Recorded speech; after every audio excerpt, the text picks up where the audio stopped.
Vetëm për para pak ditësh, në Tetov u gjet trupi i pajetë i një vajze 25 vjeçare, studente nga Kosova, e cila po studionte në Tetov. Autoritetet kompetente ende nuk kanë dalë me një njoftim zyrtar nëse ky rast ishte rast vrasje, ishte rast vetvrasjeje, si vdiq vajza, kush kishte fajet. Rasti po hetohet, por në dritë ende nuk ka asnjë informacion zyrtar. Megjithatë, në një deklaratë sot, gjatë një bisede televizive, Nevriu, një gazetar, ti themi, tha që vajza pas ka qenë goxha e lëvizshme. E akuzoi atë se mbase ka përdorur lëndë narkotike, mbase.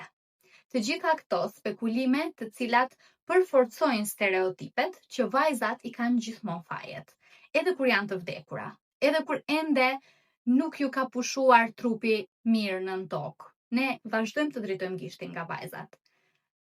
Nevriu nuk e kuptoi një pikë, që gabimi është një fjalë, po fjala kushton shumë. Fjala ka vlerë shumë të madhe.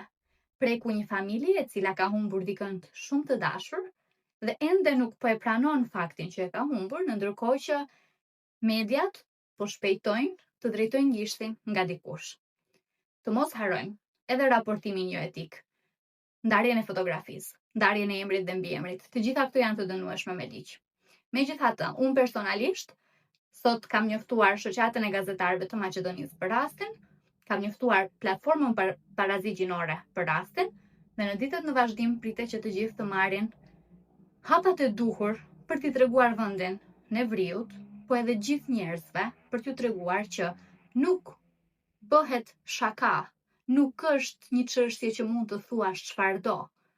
Është televizion dhe fjala publike ka peshë dhe ti kur e thua mban përgjegjësi për atë që e thua.